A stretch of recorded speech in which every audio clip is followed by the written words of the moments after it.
मदरसों में गैर मुस्लिम बच्चों के पढ़ने के मुद्दे को लेकर अब बाल अधिकार संरक्षण आयोग और यूपी मदरसा बोर्ड आमने सामने आ गए हैं। हमारे साथ में इस समय बाल अधिकार संरक्षण आयोग उत्तर प्रदेश की सदस्य डॉक्टर शुचिता चतुर्वेदी जी हैं, उन्हीं से बात करते हैं। मैम, राष्ट्रीय बाल अधिकार संरक्षण आयोग के अध्यक्ष ने एक पत्र लिखा कि मदरसों में जो गैर मुस्लिम बच्चे हैं उनको वहां से निकाला जाए। यूपी मदरसा बोर्ड कहता है कि हम ऐसा कुछ नहीं करने जा रहे, और अब राष्ट्रीय अध्यक्ष ने एक ट्वीट किया कि मदरसा बोर्ड के अध्यक्ष का बयान मूर्खतापूर्ण है। किस तरह से पूरे घटनाक्रम को आप देखें? मुझे लगता है कि मदरसा बोर्ड चेयरमैन कुछ गलतफहमी में हैं। उनको ये पत्र उनके नाम से है ही नहीं, और ना मदरसा बोर्ड को ये जिम्मेदारी राष्ट्रीय बाल अधिकार संरक्षण आयोग ने दी है। तो जब आपको कोई जिम्मेदारी दी ही नहीं गई है और आपको उसमें कोई काम ही नहीं करना, तो आप ये बयानबाजी क्यों कर रहे हैं कि आप ये काम नहीं करेंगे, जब आपको काम ही नहीं दिया गया। ये काम दिया गया प्रमुख सचिव अल्पसंख्यक कल्याण को, और राष्ट्रीय आयोग के माननीय अध्यक्ष का पत्र उनके नाम से था, और वो पत्र जारी हुआ, और उसके बाद विशेष सचिव के द्वारा एक पत्र जारी भी हुआ कि इस काम को जो राष्ट्रीय बाल अधिकार संरक्षण आयोग ने सौंपा है जल्द ही पूरा करके रिपोर्ट राष्ट्रीय आयोग को सौंपी जाए। तो इफ्तिखार भाई को थोड़ा सा स्टडी करने की आवश्यकता है। क्या लगता है आखिर ये जो पूरा मुद्दा है इसमें मदरसा बोर्ड इतना विरोध क्यों कर रहा है? मदरसा बोर्ड को मुझे लगता है समझ नहीं है अभी। उनको लगता है कि ये सिर्फ मदरसे का प्रश्न है। ये मदरसे का प्रश्न नहीं है, ना मदरसे की अस्मिता का प्रश्न है, ना मदरसे बोर्ड की अस्मिता का प्रश्न है। ये प्रश्न है उन बच्चों का जो बच्चे समाज में शिक्षा के अधिकार से किसी कारण से वंचित रह रहे हैं। ये जानबूझकर बच्चों को मदरसे में लाना और लाने के बाद उनको किसी और धर्म की शिक्षा देना, वो अगर बच्चे को का भविष्य संवारने के लिए लाते तो कोई प्रश्न भी नहीं होता। लेकिन चूंकि मदरसों की स्थिति स्वयं देखी भी गई है, अतः मदरसों में गैर मुस्लिम बच्चा क्यों पढ़ेगा, क्यों केवल एक एजुकेशन एक धर्म की शिक्षा लेने के लिए वो आएगा। इस चीज़ को राष्ट्रीय बाल अधिकार संरक्षण आयोग ने बड़ी संवेदनशीलता से लिया है।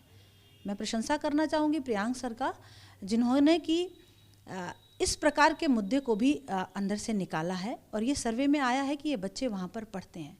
इफ्तिखार जी को समझ थोड़ी सी बढ़ानी चाहिए। ये कोई लड़ाई नहीं है बाल अधिकार संरक्षण आयोग और बोर्ड के बीच की। बोर्ड नासमझ है, वो नहीं समझ पा रहा है कि यहाँ पर उन बच्चों के अधिकारों की बात है जो कि शिक्षा के अधिकार से वंचित हो रहे हैं। आयोग का कहना सिर्फ इतना है कि जो बच्चे मदरसे में पढ़ रहे हैं उन बच्चों को 12C के तहत उनका एडमिशन अच्छे विद्यालयों में कराया जाए। अच्छा, एक चीज़ ये बार बार बोर्ड की तरफ से सदस्य भी कह रहे हैं कि अगर गैर मुस्लिम बच्चे भी मदरसों में पढ़ रहे हैं तो समस्या क्या है? बहुत समस्या है। क्यों पढ़ रहे हैं? एक गैर मुस्लिम बच्चा क्यों कुरान पढ़ने के लिए या हदीस पढ़ने के लिए वो वहाँ पर क्यों आएगा? बिल्कुल नहीं आएगा। हम शिक्षा देने की बात कर रहे हैं ना, तो बच्चे को आप गणित, साइंस, इंग्लिश, हिंदी ये सब पढ़ाइए ना। वो क्यों पढ़ने आएगा कि वो दूसरे धर्म का ज्ञान लेने के लिए? वो सिर्फ वही ज्ञान लेने के लिए क्यों आएगा? मेरा प्रश्न ये है। तो इसमें दिक्कत है। लेकिन जो बोर्ड के लोग हैं वो तो ये कह रहे हैं कि मदरसों में जो आपने विषयों की बात की, इंग्लिश, गणित, कहने लगे ये सब पढ़ाया जाता है, और जहाँ तक बात है इस्लामिक जो लिटरेचर है, कहने लगे उसकी कोई बाध्यता भी नहीं है कक्षा 8 तक। वो गलत कहते हैं शैलेश जी। निरीक्षण रहा है मेरा, और मेरा क्या जो रिपोर्ट्स भी आई हैं वो सब, और ये खुद स्वयं मानते हैं, जो टीचर मदरसे में पढ़ा रहा है उसकी क्वालिफिकेशन क्या है? वो आलिम है। आलिम कहाँ की डिग्री है? आलिम एक मदरसे की डिग्री है। फाजिल कहाँ की डिग्री है? मदरसे की डिग्री है। कामिल कहाँ की डिग्री? एक मदरसे की डिग्री है। मौलवी होता है जो हाई स्कूल होता है, ये उसकी डिग्री है। ये कहाँ की डिग्री है? ये मदरसे की डिग्री है। मदरसा यानी कि क्या?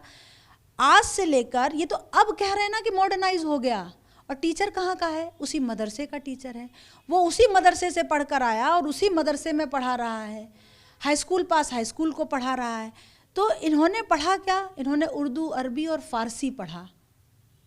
जो उर्दू, अरबी और फारसी पढ़ेगा वो गणित कैसे पढ़ाएगा, ज्योग्राफी कैसे पढ़ाएगा। मैंने पूछा आप क्या पढ़ाते हैं, उन्होंने कहा सोशल साइंस। उन्होंने कहा कि किस क्लास को, 9th और 10th को। किताब का नाम बताओ, तो उन्होंने कहा किताब तो मुझे इस समय नाम नहीं याद आ रहा है। तो कोई बात नहीं, आप जरा पृथ्वी से और सूर्य की दूरी बता दीजिए। अच्छा ये बता दीजिए कि सूर्य के सबसे निकट कौन है, पृथ्वी के निकट कौन सा ग्रह है। ये हाई स्कूल का सोशल साइंस का टीचर नहीं जानता ये बेसिक। तो बच्चे वहाँ क्या करने जाएंगे। और अच्छी बात है, आप धर्म को लेकर बच्चों को ज्ञान दीजिए। इसका विरोध ना राष्ट्रीय आयोग करेगा, ना सरकारें करेंगी, ना राज्य बाल आयोग करेगा। लेकिन जो बच्चा सपने देखता है कि वो बच्चा भी डॉक्टर बनेगा, वो बच्चा भी शिक्षक बनेगा, वो बच्चा भी समाज की मुख्य धारा में आएगा, तो मदरसे से निकलकर वो नहीं आएगा, क्योंकि मदरसा अभी अपनी लड़ाई लड़ रहा है कि हाँ ये हायर एजुकेशन में कैसे जाएंगे। आप शैलेश जी जानकर ताज्जुब करेंगे कि जो मदरसा है, मदरसा बोर्ड ही हायर एजुकेशन को भी मान्यता दे देता है। ये तमाशा नहीं तो क्या है। आपने जो बीए और एमए की डिग्री भी कहाँ से मिल रही है, मदरसा बोर्ड से। क्या बिना यूजीसी से मान्यता प्राप्त इस डिग्री का भविष्य कुछ होगा? तो हमारा बच्चा, प्रदेश का बच्चा, पूरे राष्ट्र का बच्चा मदरसे में पढ़कर अपना भविष्य क्यों खराब करे, ये चिंता का प्रश्न है। और यही चिंता माननीय राष्ट्रीय बाल अधिकार संरक्षण आयोग के माननीय चेयरमैन के द्वारा उठाई गई है, और प्रशंसा करती हूँ उनकी आपके माध्यम से। और एक अच्छा प्रश्न है और कुछ ना कुछ निकलेगा। अभी एक पत्र इसे लेकर कुछ महिला कल्याण विभाग की तरफ से भी लिखा गया, आप लोग को भी भेजा गया उसकी कॉपी। वो विशेष सचिव की ओर से है, अल्पसंख्यक कल्याण का है। और चूँकि महिला कल्याण को इसलिए उसमें शामिल किया जाएगा क्योंकि महिला कल्याण, जो बच्चे पढ़ रहे हैं उनका भौतिक सत्यापन कैसे होगा, तो ये विषय, भौतिक सत्यापन का विषय, ये महिला कल्याण का होगा। इसलिए महिला कल्याण द्वारा ये पत्र जारी हुआ होगा। जो राष्ट्रीय आयोग से पत्र आया था वो दिसंबर में आया था, 8 दिसंबर का पत्र है, और 1 महीने की मियाद दी गई थी। वो मियाद तो पूरी हो गई और अब तक कोई काम इस पर शुरू हुआ भी नहीं दिख रहा। नहीं, उस पर काम शुरू हो गया। विशेष सचिव द्वारा एक पत्र, अल्पसंख्यक के द्वारा एक पत्र जारी किया गया, और उसमें कहा गया है कि इस कार्य को जल्दी ही पूर्ण करके और माननीय राष्ट्रीय बाल अधिकार संरक्षण आयोग को सौंपा जाए। तो मैं ये नहीं कह सकती काम नहीं शुरू हुआ, काम इस पर शुरू हो गया और जल्दी इसका रिजल्ट दिखाई पड़ेगा। तो ये थी हमारे साथ में डॉक्टर सुचिता जी, जिन्होंने बताया बारीकी से कि आखिर विरोध किस बात का है। और जहां तक बात की जाए मदरसा बोर्ड को लेकर, तो उनका साफ कहना है कि आयोग ने इस काम से जुड़ी कोई भी जिम्मेदारी बोर्ड को दी ही नहीं है, इसलिए उसे कोई भी बयानबाजी से बचना चाहिए, कानून का ज्ञान होना चाहिए। और जहां तक बात है इस पूरे निरीक्षण की, इस पूरी जाँच रिपोर्ट की, तो उसे लेकर जिम्मेदारी अल्पसंख्यक कल्याण विभाग की है और वो काम होगा भी। कैमरा सहयोगी राजू के साथ शैलेश अरोरा, एबीपी गंगा, लखनऊ।